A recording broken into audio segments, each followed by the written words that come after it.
ജയിക്കുന്നില്ല. നമ്മൾ സ്വാഭാവികമായിട്ട് സാധാരണ കാണുന്ന ഒരു ഉപതെരഞ്ഞെടുപ്പിൽ നിന്ന് വ്യത്യസ്തമായിട്ടുള്ള ഒരു തെരഞ്ഞെടുപ്പാണ്. കാരണം നമ്മൾ എപ്പോഴും ഒരു ഉപതെരഞ്ഞെടുപ്പിൽ കാണുന്ന പറഞ്ഞാൽ, പ്രത്യേകിച്ച് ഈ ഒരു ഉപതെരഞ്ഞെടുപ്പ് പറഞ്ഞാൽ വളരെ കുറഞ്ഞ കാലയളവുള്ളൊരു തെരഞ്ഞെടുപ്പാണ്. ഒരു കൊല്ലത്തിൻ്റെ കാലാവധി മാത്രമുള്ളതാണ്. അപ്പോൾ നമ്മൾ സ്വാഭാവികമായിട്ടും UDF സ്ഥാനാർത്ഥിനെ പ്രഖ്യാപിച്ചു. 2-3 ദിവസം കഴിഞ്ഞ് LDF പ്രഖ്യാപിക്കും, ഒരു സ്വതന്ത്ര സ്ഥാനാർത്ഥി വരുമെന്നുള്ള പ്രതീക്ഷയിലാണ് ഇവിടുത്തെ വോട്ടർമാരൊക്കെ ഉണ്ടായിരുന്നത്. സ്വാഭാവികമായിട്ട് സാധാരണക്കാർ, അതായത് ഒരു പ്രത്യേക രാഷ്ട്രീയമില്ലാത്തവരൊക്കെ ഇപ്രാവശ്യം വോട്ട് ചെയ്യില്ല എന്നുള്ളൊരു കാഴ്ചപ്പാടാണ് ഉണ്ടായിരുന്നത്. പക്ഷേ തീർച്ചയായിട്ടും അതിനെ മറികടക്കാൻ LDF കഴിഞ്ഞു. കാരണം ഒരു ശക്തനായ ഒരു സ്ഥാനാർത്ഥിയെ LDF പ്രഖ്യാപിച്ചപ്പോൾ തന്നെ ഒരു പകുതി അവർ വിജയിച്ചു കഴിഞ്ഞു. കാരണം തീർച്ചയായിട്ടും PV അൻവർ കൂടി നിന്നപ്പോൾ നിഷ്പക്ഷമായിട്ട് നിൽക്കുന്ന വോട്ടുകൾ, LDF നിന്ന് ചോർന്നു പോകേണ്ട ഒരുപാട് വോട്ടുകൾ LDF സ്ഥാനാർത്ഥി സ്വരാജ് ആയതിൻ്റെ പേരിൽ, അതായത് അനുഭാവികളാണെങ്കിൽ പോലും അതായത് PV അൻവറിന് കിട്ടേണ്ട വോട്ടുകൾ സ്വരാജ് ആയതിൻ്റെ പേരിൽ തീർച്ചയായിട്ടും അത് LDF തന്നെ ഗുണം ചെയ്യുന്ന ഒരു അവസ്ഥയിലോട്ട് മാറിയിട്ടുണ്ട്. അപ്പോൾ അതെന്തായാലും LDF ഗുണം ചെയ്യും. ഒരു ശക്തമായ മത്സരമാണ്, പ്രവചനാതീതമാണ്. പക്ഷേ സ്വരാജ് ആയതിൻ്റെ പേരിൽ ഒരു ചെറിയ ഒരു പ്രതീക്ഷ LDF നിലനിർത്താൻ കഴിയും. കാരണം ഏറ്റവും നല്ല സ്ഥാനാർത്ഥിയാണ് LDF ഇവിടെ അവർക്ക് വേണ്ടി നിയോഗിച്ചിട്ടുള്ളത്. എല്ലാവർക്കും സമ്മതനായ, അതായത് തുടക്കത്തിൽ നമുക്ക് കേൾക്കാം, രാഹുൽ മാങ്കൂട്ടമൊക്കെ പറഞ്ഞിരുന്നു നിലമ്പൂരുകാരനായ സ്വരാജ് പാർട്ടി ചിഹ്നത്തിൽ എന്തുകൊണ്ട് ഇവർക്ക് ഇവിടെ മത്സരിപ്പിച്ചുകൂടാ എന്ന് പറഞ്ഞ ആ പറച്ചിൽ അവർ തന്നെ തിരുത്തി പറയേണ്ടി വന്നു.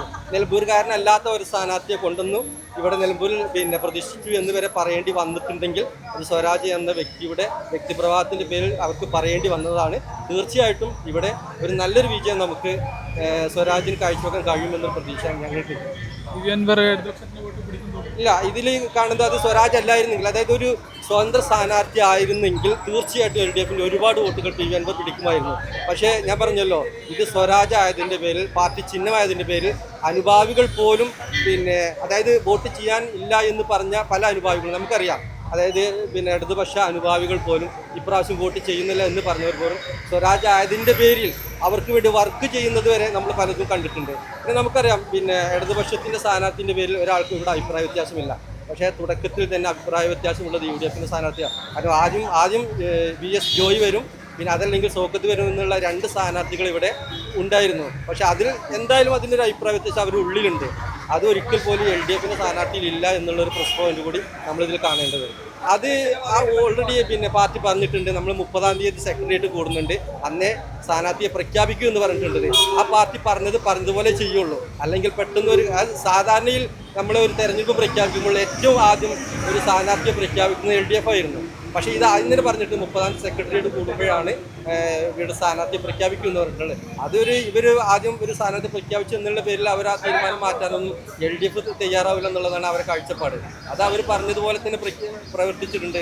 അത് നമുക്കറിയാം, 3 മാസം മുന്നേ തന്നെ നിലമ്പൂരിൽ LDF തിരഞ്ഞെടുപ്പ് ചുമതല അത് സ്വരാജിന് കൊടുത്തപ്പോൾ തന്നെ പാർട്ടി അവിടെ തീരുമാനിച്ചിട്ടുണ്ട് എന്നുള്ളതാണ് നമുക്കിത് മനസ്സിലാക്കേണ്ടത്.